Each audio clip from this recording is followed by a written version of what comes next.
Jeremiah chapter 9. Oh, that my head were a spring of water, and my eyes a fountain of tears. I would weep day and night for the slain of my people. Oh, that I had in the desert a lodging place for travelers, so that I might leave my people and go away from them. For they are all adulterers, a crowd of unfaithful people.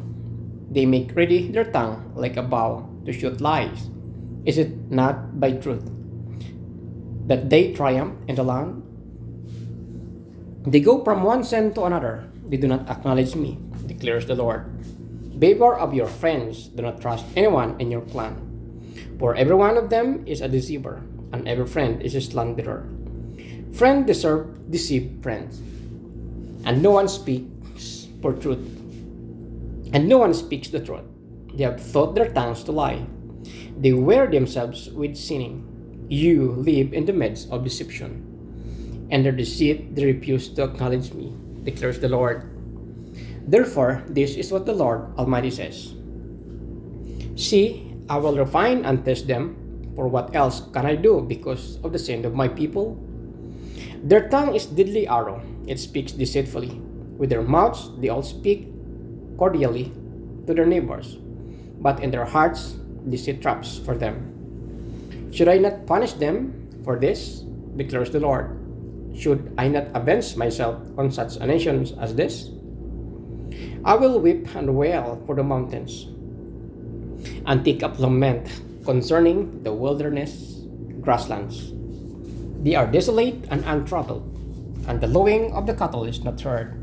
The birds have all fled, and the animals are gone. I will make Jerusalem a heap of ruins, a haunt of jackals, and I will lay waste the towns of Judah, so no one can live there. Who is wise enough to understand this? Who has been instructed by the Lord and can explain it? Why has the land been ruined and laid waste like a desert that no one can cross? The Lord said, it is because they have forsaken my law, which I set before them. They have not obeyed me or followed my law. Instead, they have followed the stubbornness of their hearts. They have followed the Baals and their ancestors taught them. Therefore, this is what the Lord Almighty, the God of Israel, says. See, I will make these people eat bitter food and drink poisoned water. I will scatter them among nations that neither they nor their ancestors have known. And I will pursue them with a sword until I have made an end of them. This is what the Lord Almighty says. Consider now, call for the willing women to come. Send for the most skillful of them. Let them come quickly and wail over us, till our eyes overflow with tears, and water streams from our eyelids. The sound of wailing is heard from Zion. How ruined we are! How great is our shame! We must leave our land, because our houses are in ruins. Now, you women, hear the word of the Lord. Open your eyes to the words of his mouth. Teach your daughters how to wail. Teach one another a lament. Death has climbed and through our windows and has entered our fortresses.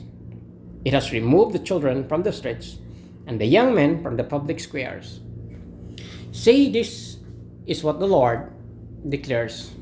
Dead bodies will lie like dung in the open field, like cut grain behind the reaper, with no one to gather them. This is what the Lord says. Let not the wise boast of their wisdom, or the strong boast of their strength, or the rich boast of their riches. But let one who boast about this, that they have understanding to know me, that I am the Lord who exercises kindness, justice, and righteousness on earth. For in this I delight, declares the Lord. The days are coming, declares the Lord, when I will punish all who are circumcised only in the flesh, Egypt, Judah, Edom, Ammon, Moab, and all who live in the wilderness in distant places. For all these nations are really uncircumcised, and even the whole house of Israel is uncircumcised in heart.